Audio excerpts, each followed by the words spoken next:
Ji, how are you? Sorry यार, ये क्या कहते हैं इसको, क्लिप बनाने में थोड़ा सा डिले हो गया, इसलिए कि आजकल रमज़ान चल रहे हैं और रमज़ान में ज़रा टाइम नहीं मिल रहा बिल्कुल भी, तो इसलिए ज़रा मैं थोड़ा लेट हो गया। तो आज का टॉपिक जो मैं डिस्कस करने जा रहा हूँ दैट इज़ कोलिनर्जिक ड्रग्स। तो कोलिनर्जिक ड्रग्स वो ड्रग्स होती हैं जो कि अफेक्ट करती हैं कोलिनर्जिक सिस्टम पे, और कोलिनर्जिक सिस्टम में हमारे पास रिसेप्टर्स एंड न्यूरोट्रांसमीटर होते हैं। सो in cholinergic drugs we have receptor and neurotransmitter. And second thing, that cholinergic drugs is further divided into two parts. First one is agonist and second one is antagonist. So what is the difference between agonist and antagonist? Agonist are the drugs which work in the favor of receptor, and antagonists are those drugs which work against to the receptor, right? This concept I already gave in pharmacodynamics incomplete. So in case of cholinergic drugs we have neurotransmitter. That neurotransmitter are known as muscarinic receptors. We have muscarinic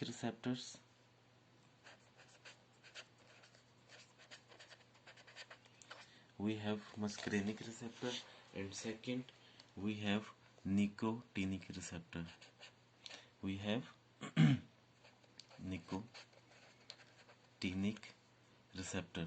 So these receptors are further divided into muscarinic receptor divided into M1, M2 and M3 receptors. These M1, M2, M3 are specially responsible in case of cholinergic drugs, and nicotinic receptor are known as nicotinic ganglionic, Ng receptors, and nicotinic muscarinic. So these are the receptors which are present in cholinergic system, mean to say. And we have neurotransmitter. In neurotransmitter, the important main neurotransmitter is acetylcholine.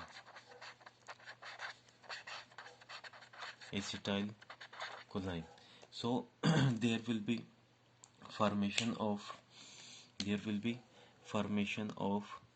receptor with, for example, this one is receptor, it will combine with the neurotransmitter, and there will be passing of nerve impulses, right?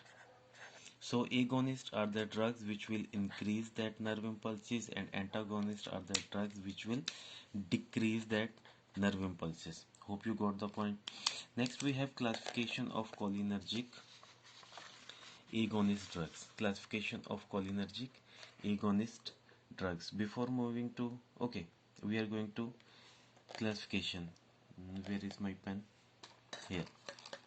So cholinergic agonists have three classification.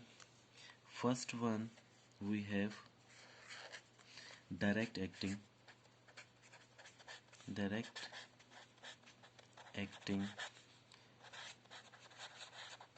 cholinergic agonist, right? Second, we have indirect acting cholinergic agonist, and third we have reactivator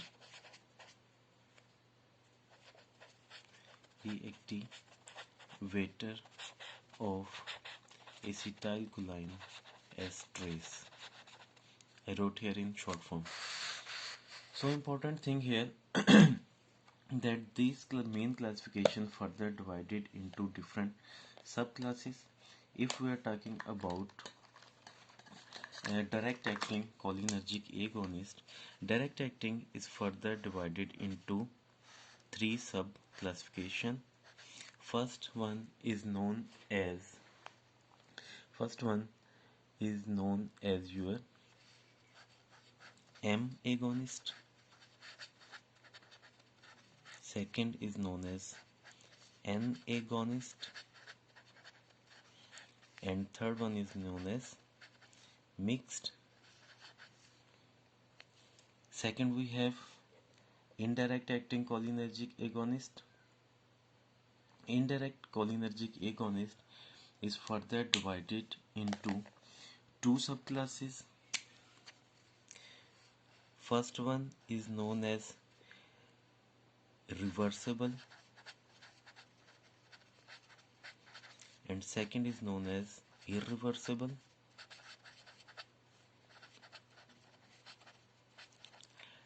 Okay, so next I am moving towards the classification with drugs name. So classification of cholinergic agonist, as I told you that we have direct acting. In direct acting we have M agonist, N agonist and mixed acetylcholine. In M agonist we have bethanechol, we have pilocarpine. In N agonist we have nicotine, we have DMPP. And next we have next we have mixed acetylcholine, that is your carbachol, right? So if we are talking about this one, first thing is what is DMPP, that is your full name, that will be your dimethyl, can I write here if there is dimethylphenylpiperazine, dimethylphenylpiperazine, okay, piperazine. And mixed we have carbachol. So mechanism of action, just remind the mode of action of the drugs. I told you what are the mode of action of the drugs. Direct acting drugs, if we are talking about mechanism of action, either it is first I am talking about M agonist. Direct acting means, for example, this one is your M receptor, right? This one is the drug of the M agonist drug, anyone from these, right? They have to combine, right? And there will be formation of drug receptor complex. There will be formation of drug receptor complex.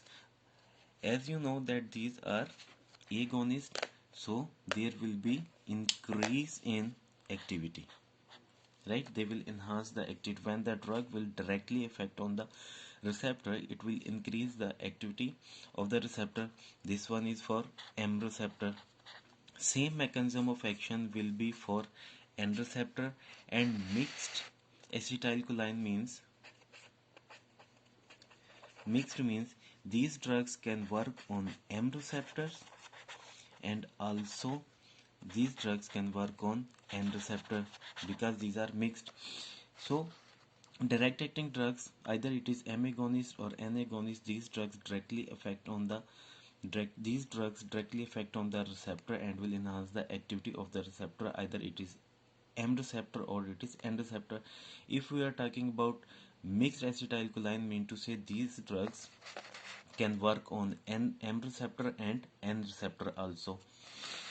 So next I am moving towards the indirect acting cholinergic agonist. Indirect acting, as I told you in last page, that indirect acting cholinergic agonist further divided into reversible and irreversible. If you remember here, I wrote that indirect acting cholinergic agonist divided into reversible and irreversible. Same here, I wrote here in detail.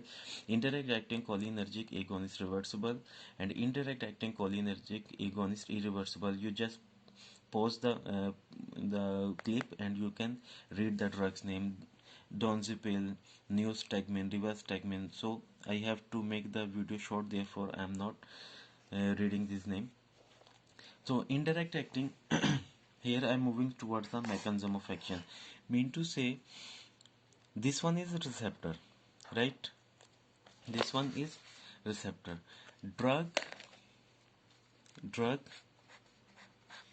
have to effect on the receptor, right? The drug have to produce effect on the receptor. It is not direct action, it is indirect action. Just remind mode of action which I told you in pharmacodynamics. Here, indirect action means the drug will not work directly on the receptor. The drug will work on the receptor with the help of some mediator. Okay, and that mediator will work on the receptor. Here, in case of cholinergic drugs, the mediator name is acetylcholine esterase. Acetylcholine esterase.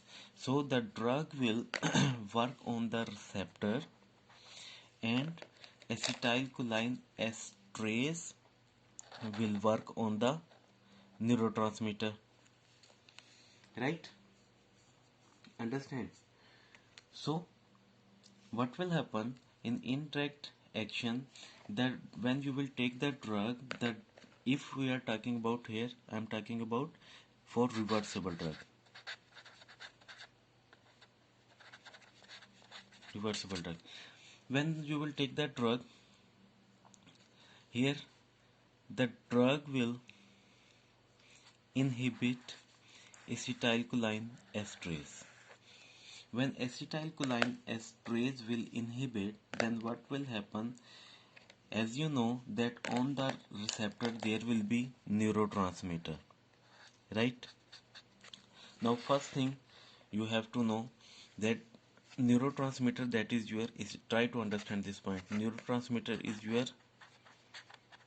acetylcholine.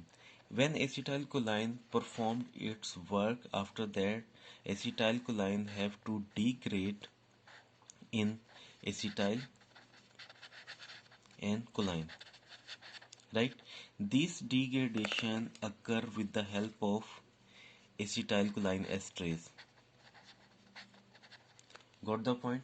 So when you are taking indirect acting cholinergic agonist, reversible mean to say these drugs will inhibit acetylcholine esterase for short time.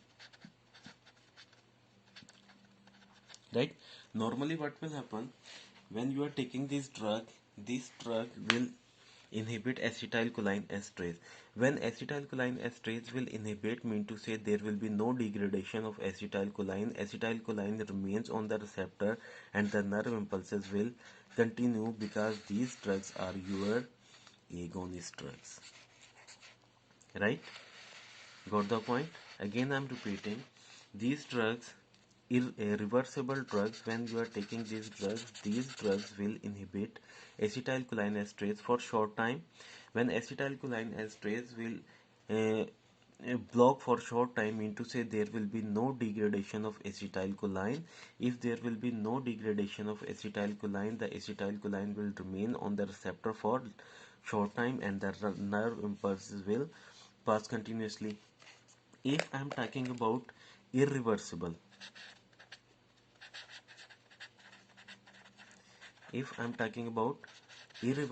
drugs, then in irreversible drugs, the drugs will inhibit acetylcholine esterase for long time.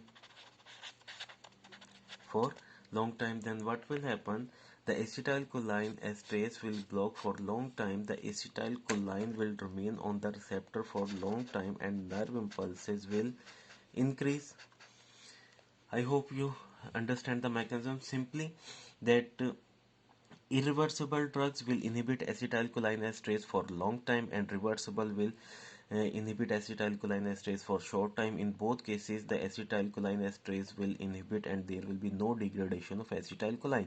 If there will be no degradation of acetylcholine, mean to say the nerve impulses will pass and there will be no blocking of nerve impulses. Next we have third class, that is reactivator of acetylcholine esterase. Important thing, when you have to use reactivator of acetylcholine esterase, when you are using in your patient irreversible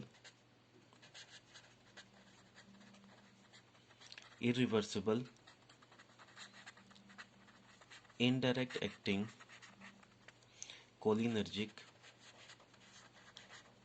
agonist, when you are taking using indirect acting cholinergic agonist in your patient, then what will happen, that acetylcholine esterase, I am writing here in short form, that acetylcholine esterase will inhibit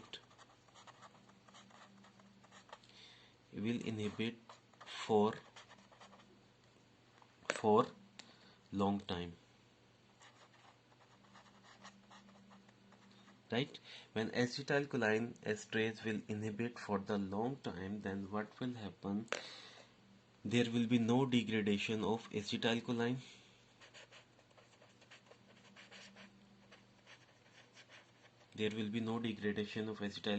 and slowly the acetylcholine level will start increasing in the body, which leads to toxicity.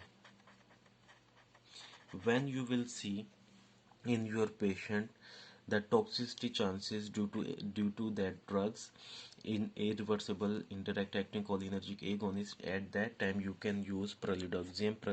What it will do, pralidoxim will active, when you will take this drug will active the acetylcholine esterase. Initially, acetylcholine esterase we inhibited with the help of irreversible indirect acting cholinergic agonist, due to which there will be toxicity. If toxicity produced in your patient, at that time you will use pralidoxim. What will it do, pralidoxim will active the acetylcholine esterase, as it is indicated by the name reactivator of acetylcholine. So here this drug will reactive acetylcholine esterase. When acetylcholine esterase will active, then it will start degrading of acetylcholine. When the acetylcholine degradation will start, mean to say its level in the body will start decreasing and toxicity will decrease, and after some time patient will be normal. Hope you will got the point what I want to say, right? Next, I am moving towards the therapeutic uses of these drugs. Therapeutic uses, better to write here what are the therapeutic uses. So once I have to adjust the page. Okay. So in therapeutic uses, number one, acetylcholine. Acetylcholine, there is no preparation of acetylcholine because it is naturally prepared in our body, right? Number second, carbachol. Carbachol you can use in meiosis. Where is my pen? You can use in for the treatment of meiosis. You can use in decrease IOP, right? You can use in eye disease, in, you can say, in open and close angle glaucoma. Then we have bethanechol.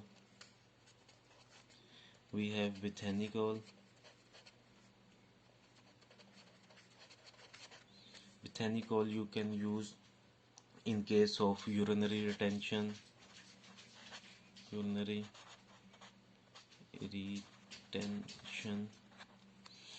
After that we have, you can say, we have pilocarpine, the important drug. Okay, pilocarpine you can use in case of decreased IOP, intraocular pressure in this case, and open and close angle glaucoma you can use. Then you can use your neostigmine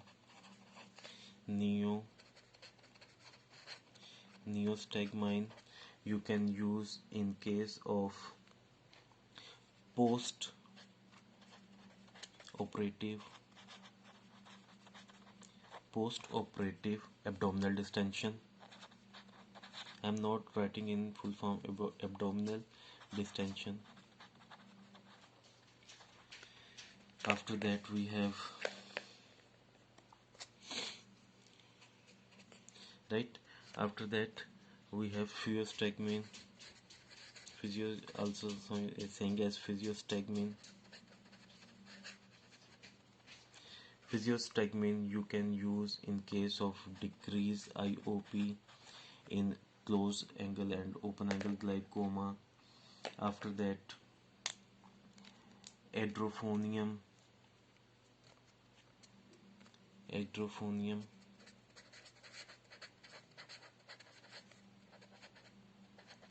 Adrophonium. This drug you can use as antidote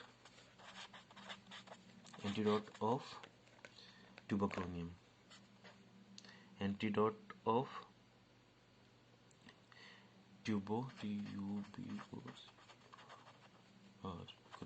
tuberclonium, right? And isoflurofate, and you can use for the treatment of open angle glaucoma. So these are the some therapeutic uses I wrote here. So next we have important thing are everything is important here. So next I'm moving towards the therapeutic uses. In therapeutic sorry, not therapeutic uses, I already told here. Side effects of these drugs, right? In CNS, can cause these drugs can cause convulsion,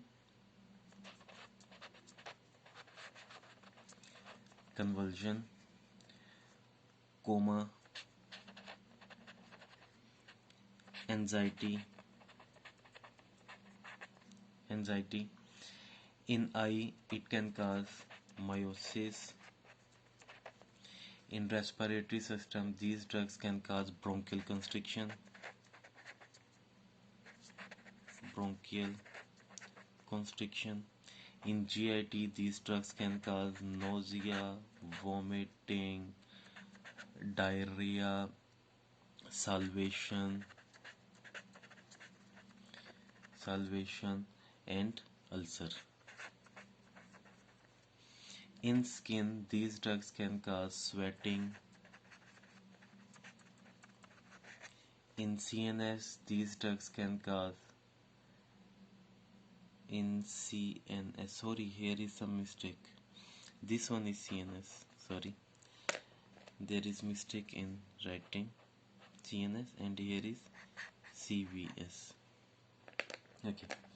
So in CNS, these drugs can cause hypotension. These drugs can cause, you can say, cardiac arrhythmia.